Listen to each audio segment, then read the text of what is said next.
What's going on, creators? My name's Joshua. You know I'm a YouTube certified expert and a partner with TubeBuddy, and that's why I'm here. But today we're going to talk about the traffic sources. And before we dive into this section, I want to say one thing, and I know it's cliche before I even say it, but just listen to me.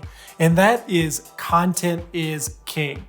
I know you just rolled your eyes a little bit at me, but it is really true.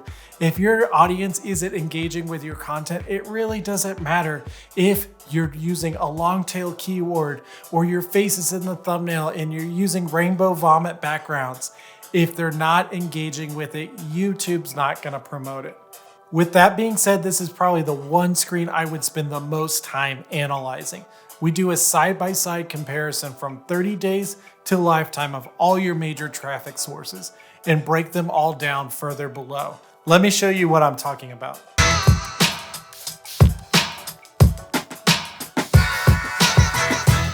I know there's a lot of debate about search and discovery out there on YouTube, but I will just simply say this.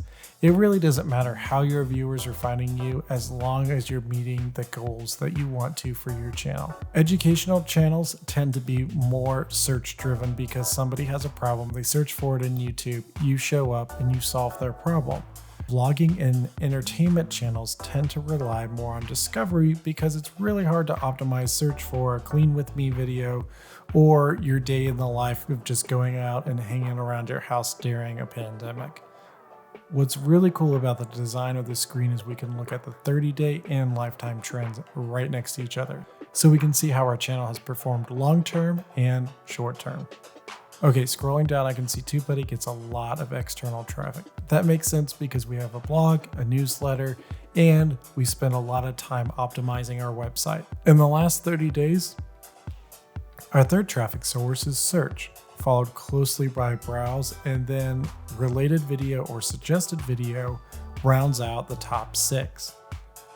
I can see we get the longest average view duration from related videos, but we get the most views from search.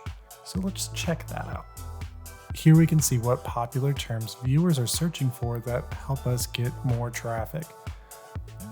No big surprise that a lot of these search terms have to do with TubeBuddy and how to use our Chrome extension. Moving down to websites, we can see our top performing websites are our own website, TubeBuddy.com, and Google.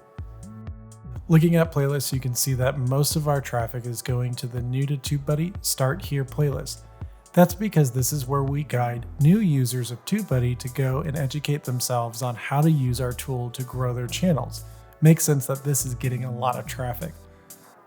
I can also see the playlist talking about the pro version of TubeBuddy and the legendary version of TubeBuddy get a fair amount of views as well. Looking at the suggested videos, I see that most of our suggested traffic is coming from our own library. This isn't necessarily a bad thing because we're in our own ecosphere of views and we create a lot of content about our products. On your channel review though, you may start to see a few videos that aren't yours. If you see another creator's video in the suggested videos section, that means you were getting traffic from them. What this means is a viewer was watching their video and then they saw one of yours in suggested video and then they clicked on your video to watch next. If you see a pattern of 1 or 2 creators in your suggested video, you may want to consider to reach out to them to collaborate since you probably have similar audiences. And at the bottom, we can see if any channels have been promoting us. This is another great way to identify possible people you can collaborate with. But with YouTube changing some features on the homepage, you're not going to see a lot of traffic from this traffic source. I know what you're thinking. Mind blown. You didn't think we were going to give you that much useful information from this one little report, did you? But we are, and we're not even done yet. The next video is about your audience retention, and believe me, this is the one metric that creators just really don't focus and give enough attention. But I'm going to talk about that in the next video.